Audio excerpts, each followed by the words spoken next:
God our Father, and from our Lord and Savior Jesus Christ. Amen. I am the bread of life. Whoever comes to me will never be hungry, and whoever believes in me will never be thirsty.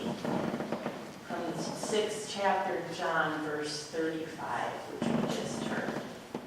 Last week, we heard a powerful story of Jesus feeding the crowds with 5 little barley loaves and 2 fishes.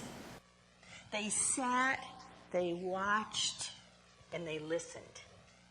They ate their fill, and their stomachs were satisfied.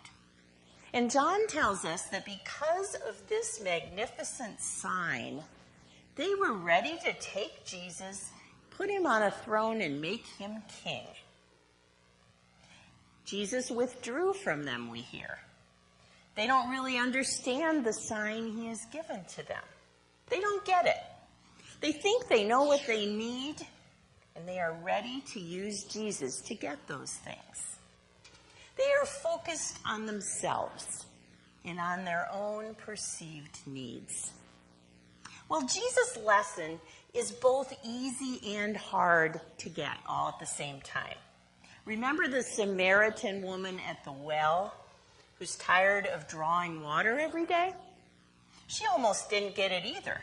That Jesus' living water wasn't in the same category as the water she drew out of the well.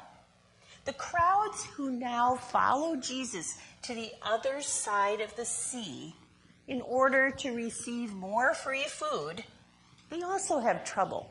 They have trouble understanding how different the sustaining elements Jesus offered them were from ordinary bread.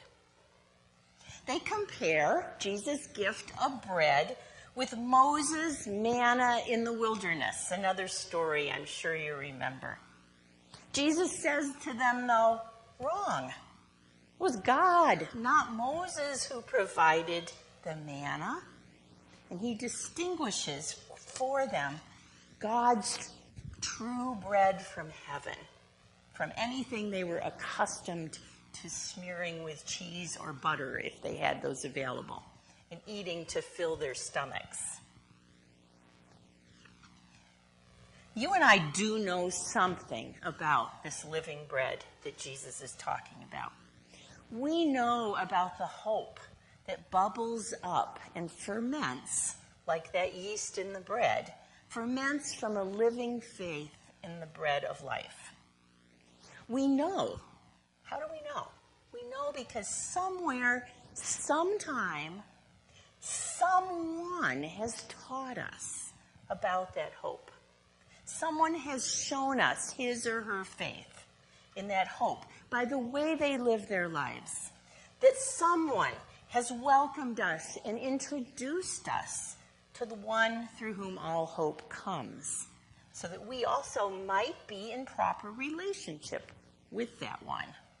Each of these persons who has helped to bring us to faith and to life were graced by God with special particular gifts.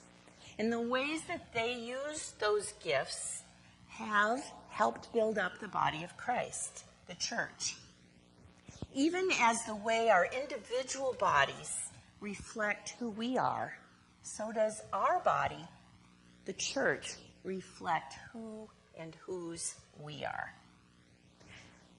So do our actions, what we do, let those around us know that we are part of the living body of Christ. Are we a true representation of Christ? Does God's love shine through us? Well, we have a wonderful example this week of a group of young people who went on a mission trip who are going to share with us how God's love shone through them. And I'm going to invite them to come up here right now.